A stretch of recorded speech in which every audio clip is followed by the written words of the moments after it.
कौन लोग हैं वो कि जो ऐसे लोगों को अपना इमाम चुनने की बात करते हैं जिसे ज़मीनी हकीकत का पता ही नहीं है। इमाम एसोसिएशन के सदर आप जिनका नाम ले रहे हो, उसे हमारी कौम का कोई आदमी नहीं जानता। भागवत के अंदर वो गुण नहीं है कि उसको राष्ट्रपिता कहा जाए या राष्ट्र ऋषि का दर्जा दिया जा सके।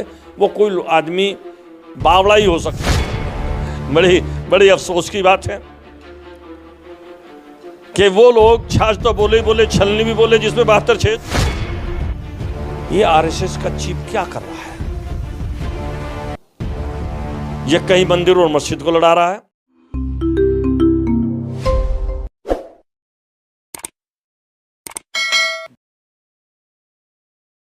नमस्कार, स्वागत है आप सभी का हिंदुस्तान 24 पर और मैं आप सबके साथ विपिन चौधरी।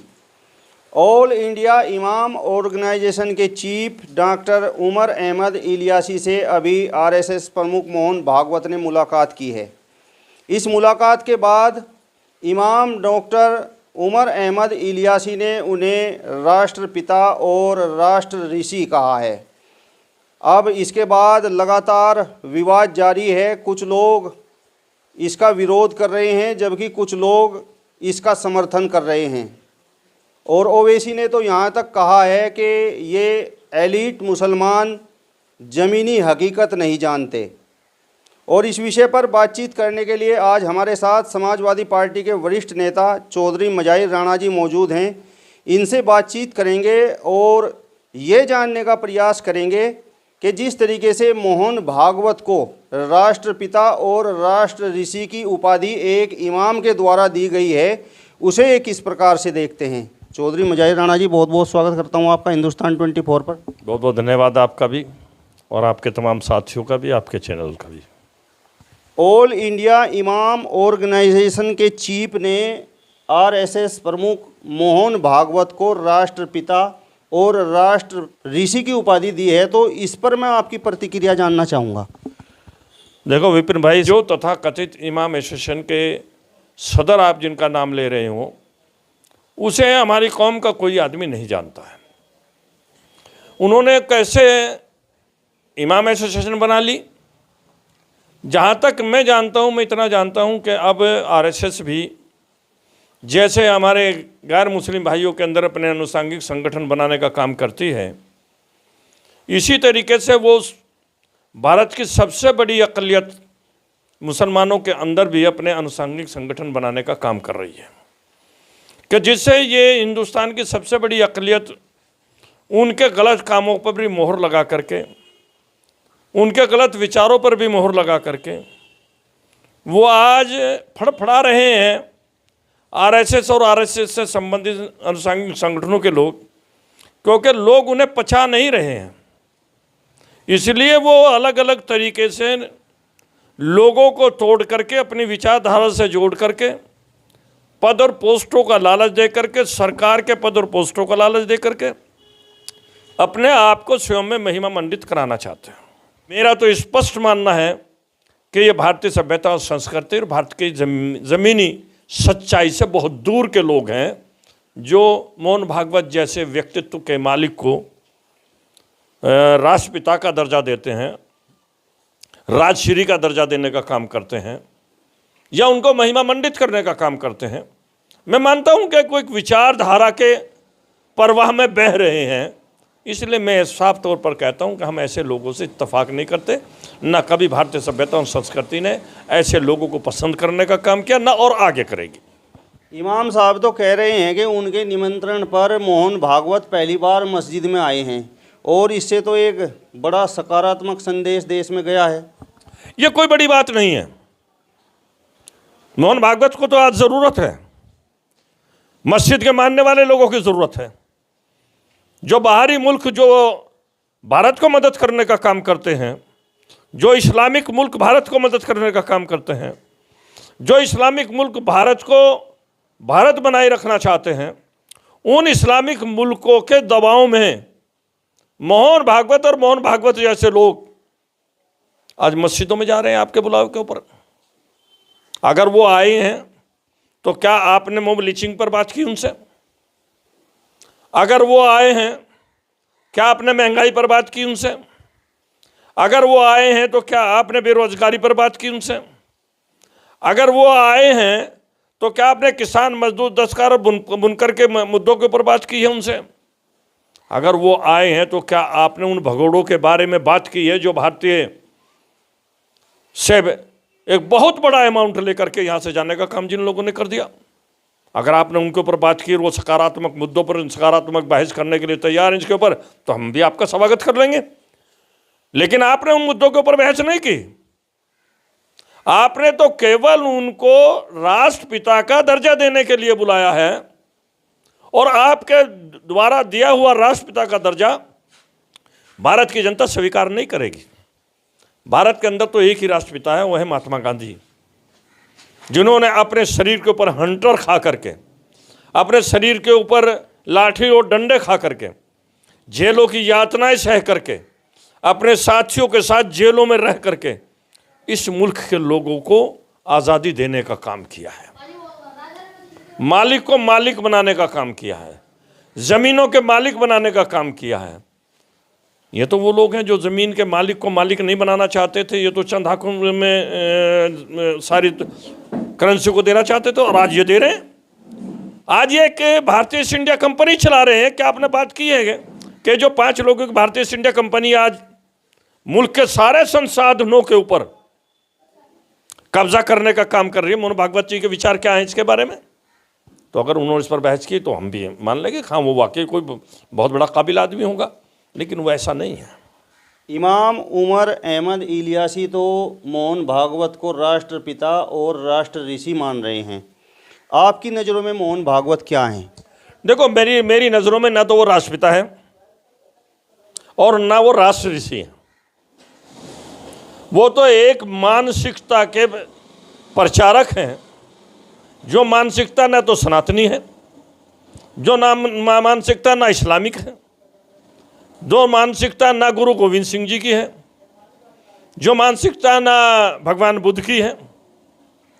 वो तो एक ऐसी मानसिकता के मालिक हैं, आदरणीय और सम्माननीय मोहन भागवत जी, कि जो भाई को भाई से लड़ा करके देश का बंटवारा कराने वाली मानसिकता, इस देश के संसाधनों को बेचने वाली मानसिकता, इस देश के तमाम संसाधनों को चंद लोगों के हाथों के अंदर इकट्ठा करने की मानसिकता, ये तो उस मानसिकता के लोग हैं। ये राष्ट्रपिता या राष्ट्र ऋषि नहीं हो सकते। मेरा स्पष्ट मानना है कि मोहन भागवत के अंदर वो गुण नहीं है कि उसको राष्ट्रपिता कहा जाए या राष्ट्र ऋषि का दर्जा दिया जा सके।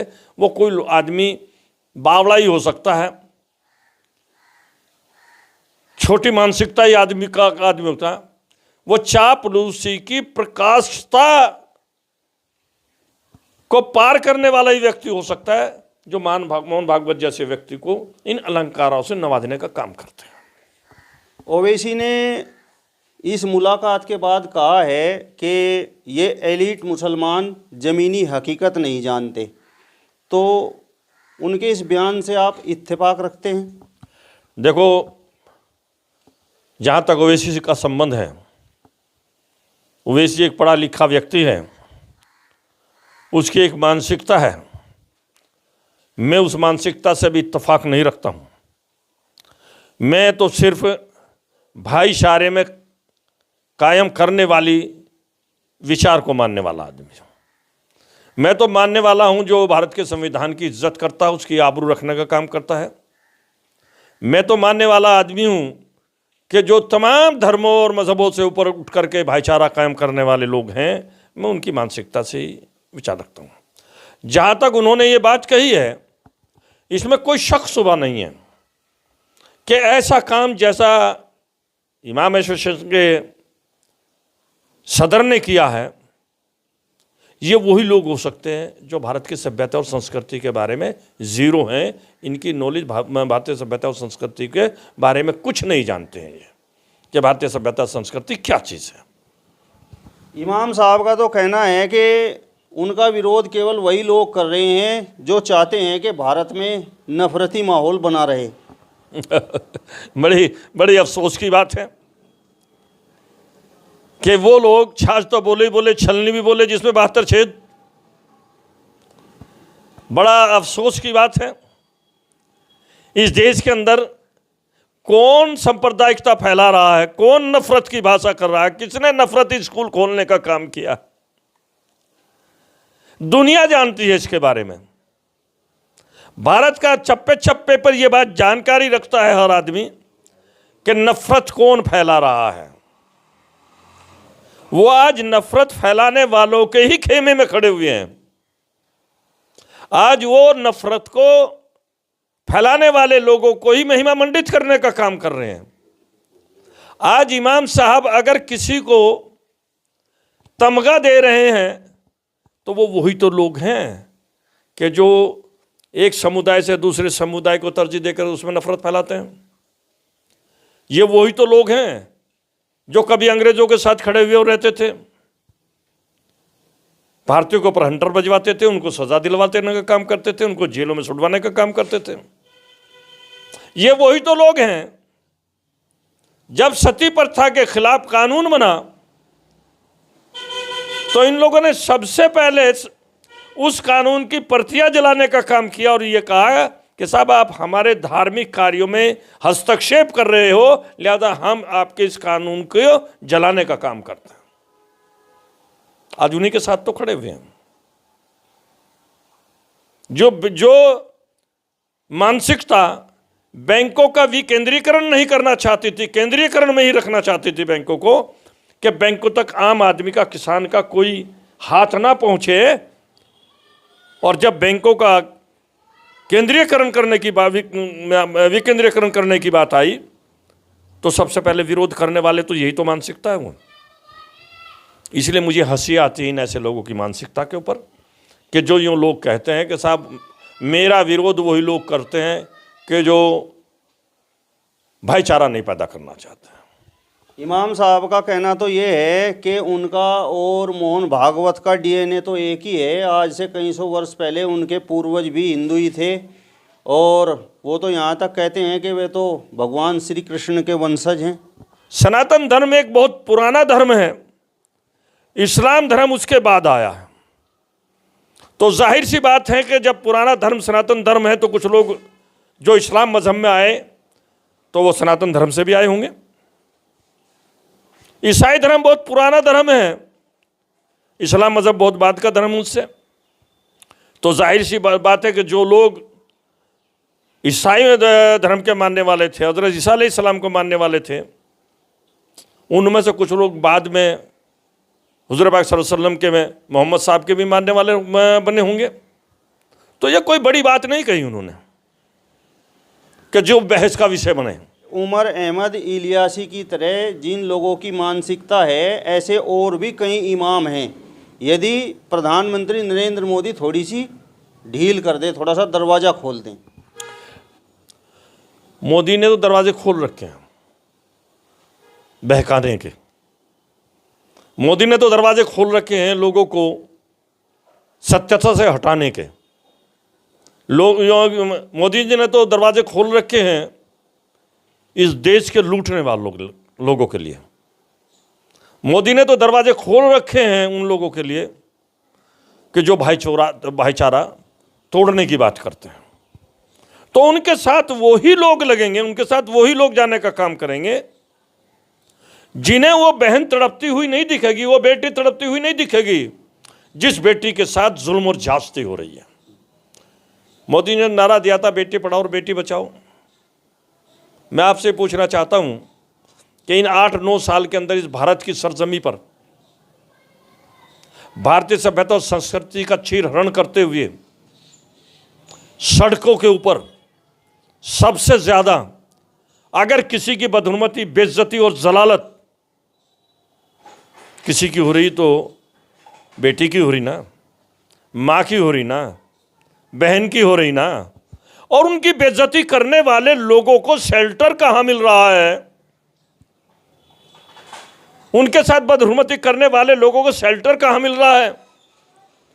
तो आदर और सम्मान के योग्य हिंदुस्तान के प्रधानमंत्री आदरणीय नरेंद्र मोदी जी के ही तो नेतृत्व की सरकार चल रही है, उसी में उनको संरक्षण मिल रहा है।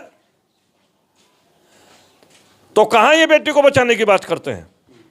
तो इसलिए बहुत साफ सी बात है कि दरवाजे तो जिन लोगों के लिए उनके खुले हुए वो लोग वहाँ जाएंगे। इमाम साहब कह रहे हैं कि उन्होंने मोहन भागवत को राष्ट्रपिता केवल इसलिए कहा है क्योंकि जिस तरीके से महात्मा गांधी का राष्ट्र के प्रति समर्पण था, उसी प्रकार का समर्पण राष्ट्र के प्रति मोहन भागवत का भी है। माफ़ करना, मैं बहुत साफ तरीके से आपसे बताना चाहता हूँ। राष्ट्रपिता महात्मा गांधी का नाम आपने लिया, उसके यहाँ कोई धर्म नहीं था, उसके यहाँ सिर्फ भारतीय सभ्यता और संस्कृति थी। उसके यहाँ कोई धर्मों के पर बट कर के लोग उनके साथ संघर्ष नहीं कर रहे थे, इसलिए वो राष्ट्रपिता कहलाए। अगर जुल्म मुसलमान के साथ हुआ तो उन्होंने मुसलमान के जुल्म के खिलाफ भी आवाज़ उठाई। अगर जुल्म किसी अन्य धार्मिक व्यक्ति के खिलाफ हुआ तो उन्होंने उनके खिलाफ भी आवाज़ उठाने का काम किया। और जहाँ तक रही इनका सवाल, जिनका नाम आप ले रहे हो बार बार, आरएसएस के चीफ का, ये आरएसएस का चीफ क्या कर रहा है? ये कहीं मंदिर और मस्जिद को लड़ा रहा है, कहीं हिंदू और मुसलमान को बांट रहा है, कहीं ये गुरुद्वारा और मस्जिदों को बांटने का काम कर रहा है, कहीं ये गिरजाघर और गुरुद्वारों को बांटने का काम कर रहा है, ये कहीं पर किसान और मजदूर में लड़ाई कराने का काम कर रहा है, कहीं पर ये महिला और पुरुष के बीच के झगड़े को बढ़ाने का काम कर रहा है। अब देखो जितने निर्णय हैं इनके, उन निर्णय को उठा करके तो देखो। तो इसलिए वो जो कुछ कहता है वो मुझे नहीं पता किस मानसिकता से कहता है, वो चापलूस हो सकता है। चलिए, तो समाजवादी पार्टी के वरिष्ठ नेता चौधरी मुजाहिर राणा जी को आपने सुना। फिलहाल इस वीडियो में बस इतना ही। अगली वीडियो में फिर आपसे मुलाकात होगी, तब तक बने रहिए हिंदुस्तान 24 के साथ। नमस्कार।